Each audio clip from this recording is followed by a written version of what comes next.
तो एक अच्छी पहल सीएम हेमंत सोरेन ने भी किया है। एक तरफ जहां से प्रवासी मजदूरों को लॉकडाउन के दौरान लाया जा रहा है, जो लंबे समय से लॉकडाउन में फंसे हुए थे बाहर इस कोरोना काल में, लेकिन वहीं दूसरी तरफ हमने देखा है कि बीआरओ जो है यहां से सीमा में सड़क निर्माण के लिए दुमका से कई मजदूरों को लेकर जाएंगे जो वहां पर सड़क निर्माण में काम करेंगे। लेकिन सबसे अच्छी बात है, सबसे अच्छी पहल ये है कि अब सीधे उनकी जो मजदूरी है वो सीधे उनके अकाउंट में आएगी।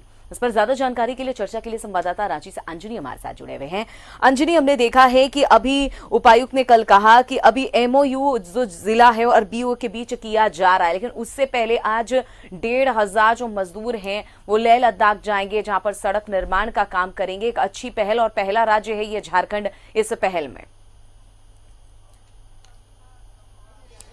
देखिए अमिता, जब लेह लद्दाख से जो प्रवासी जो मजदूर हैं वो हवाई जहाज से जब रांची के बिरसा मुंडा एयरपोर्ट पहुंचे थे तो कई प्रवासी मजदूरों से मैंने बातचीत की थी। कई लोगों ने शिकायत भी की थी कि वहां जो सड़क निर्माण कार्य में जो लोग लगे हैं उन्हें पैसे का भुगतान नहीं किया गया है। तो एक ये ऐसा लगता था कि पहले जो एजेंट के माध्यम से जाते थे तो उन्हें एक तरह से हम कह सकते हैं कि जो पैसा मिलना चाहिए था, जो उनका जो मजदूरी का जो हक मिलना चाहिए था वो नहीं मिल पाता था। अब प्रवासी मजदूरों की संख्या बढ़ गई है और लेह लद्दाख से काफ़ी लोग जो है वहाँ काम करते थे। और सबसे गौर करने वाली बात यह है कि सभी संथाल परगना के कई जिलों के लोग थे। तो यही वजह है कि जहाँ से एक पूरे गांव के लोग जाते हैं, कई जिलों से संथाल परगना के कई इलाकों से लोग वहाँ जाते थे। तो सरकार ने अब एक बड़ा अच्छा रणनीति बनाया कि क्यों नहीं इसको पूरा लीगली हम प्रोसेस हो करके इन लोगों को वहाँ रोड निर्माण के कार्य से जोड़ें। रोजगार भी मिलेगा और सरकार के पास एक लिस्ट भी रहेगा और किसी भी तरह की कोई परेशानी होगी मजदूरों को तो सरकार सीधे वहाँ बातचीत कर सकती है। तो एक बड़ी पहल है और इस पहल में हम कह सकते हैं मजदूरों को लेकर के यदि हम बात करेंगे तो मेहनताना भी सही मिलेगा, उनके जीवन की एक सुरक्षा होगी और घर वाले परेशान नहीं होंगे कि लेह लद्दाख में वो लोग कहाँ काम कर रहे हैं। क्योंकि देखिए वहाँ का जो मौसम है एकदम अलग होता है, ठंडा ज़्यादा रहता है और वहाँ का खान पान कुछ अलग होता है। और जो आदिवासी जनजाति के जो लोग हैं, जो संथाल से जो लोग गए थे, उन्होंने ये भी बताया था कि काफ़ी ऊंचाई पे है और वहाँ मौसम काफ़ी ठंड होता है, परेशानी होती है। तो अब ये जरूर कहा जा सकता है कि जिला प्रशासन, राज्य सरकार की तरफ से जो मुहिम शुरू की गई है ये एक सार्थक कदम है और मजदूरों का शोषण नहीं होगा। मजदूरों का जो हक है, जो मजदूरी का जो हक है वो पूरी तरह से मिलेगा और एक साथ इतने मजदूर जाना और एक जगह जाकर काम करना, ये हम जरूर कह सकते हैं राज्य सरकार की एक ये बड़ी उपलब्धि है। और आने वाले दिनों में जो है सरकार, ये जरूर कहा जा सकता है कि जिस तरह से लॉकडाउन को लेकर मजदूरों की जो वापसी हो रही थी, ये सवाल बार बार उठाए भी जा रहे थे कि इन मजदूरों का क्या होगा।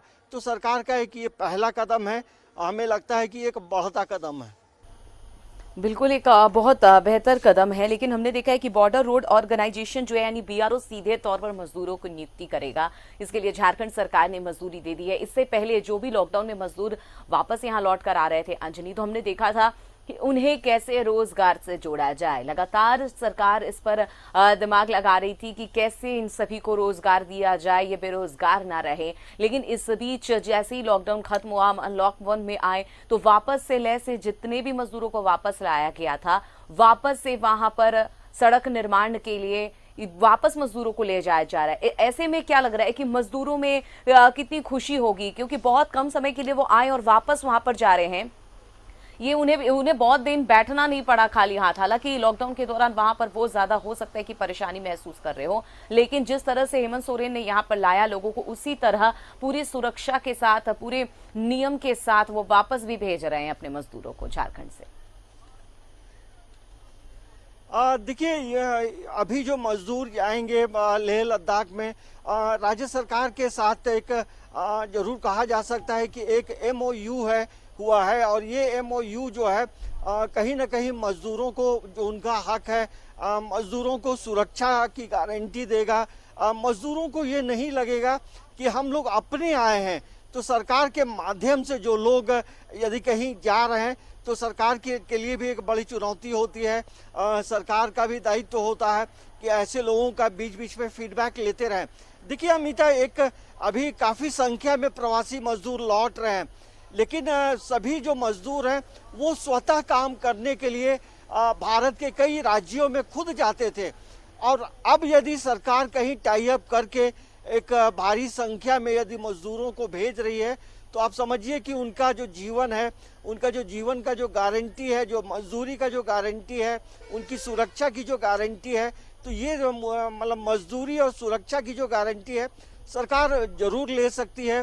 तो ये एक अच्छी पहल हम कह सकते हैं, और ये पहला प्रयास होगा कि सरकार के माध्यम से जो मजदूर है बॉर्डर रोड ऑर्गेनाइजेशन के तहत काम करेंगे, तो उन्हें भी लगेगा कि सरकार की नज़र इन मजदूरों पे है।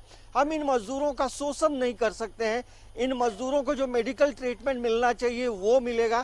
तो ये कुल मिलाकर ये कहा जा सकता है कि ये काम एक बेहतर काम हुआ है, और हेमंत सरकार के बारे ये जरूर कहा जा सकता है कि सरकार ने जो चुनौती को स्वीकार किया था उसे अब धीरे धीरे करके वो पूरा कर रही है।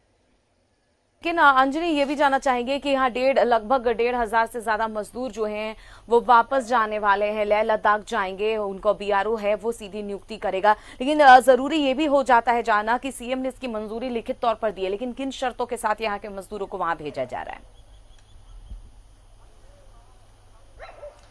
देखिए, जो शर्तों की बात करेंगे तो 2-3 महत्वपूर्ण बातें हैं।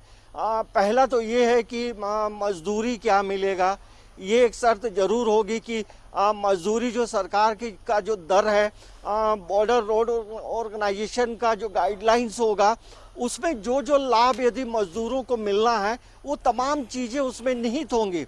और दूसरी एक बात ये भी होगी कि उनको जो मेडिकल ट्रीटमेंट जरूर मिलेगा। यदि वो पूरे परिवार के साथ यदि जा रहे हैं तो उनके परिवार को भी लोग देखेंगे, और उनके साथ यदि छोटे छोटे बच्चे होंगे तो उनकी शिक्षा को भी लेकर के इसमें जरूर बात होगी, क्योंकि यदि पूरा परिवार जा रहा है, बच्चे हैं, वाइफ है, तो ये ऑर्गेनाइजेशन की जिम्मेदारी बनेगी कि हम तमाम चीज़ें को जो सुविधाएं उनको मिलनी है तो वो सुविधाएं जरूर मिलेगी। और सरकार की पहल है, तो सरकार ने जो आपस में जो बातचीत हुआ होगा, जो MOU जो हुआ है, तो उसमें ये हम जरूर कह सकते हैं कि मजदूरों का जो हक और अधिकार होगा, मजदूरों का जो राइट होगा, वो तमाम चीज़ें उसमें निहित होंगी। लेकिन 2-3 बातें तो जरूर होंगी। पहला तो सही मजदूरी मिले, दूसरा उन्हें काम के दरमियान जो है छुट्टियां मिले, और तीसरी जो बात है वो मेडिकल फैसिलिटी मिले। इन चीज़ों को लेकर जरूर बात जो है उसमें समाहित होगी। और जो मजदूर जा रहे हैं ये जरूर कहा जा सकता है वापस आने के बाद पुनः काम मिल रहा है, तो ये एक बड़ी बात होती है। बिल्कुल, और देखना होगा कि जिस तरह से बीआरओ में काम करने वाले मजदूरों को बाकी लाभों के साथ साथ क्या कुछ लाभ मिलता है, राशन भत्ता या फिर उन्हें चिकित्सीय सुविधा, ये सारी चीजें उन्हें मिलने वाली है। नजर बनाए रखिए, लगातार हमारे साथ बने रहिए। अंजनी, एक बार फिर से आपके साथ जुड़ेंगे। फिलहाल यहाँ वक्त तो चला एक छोटे से ब्रेक।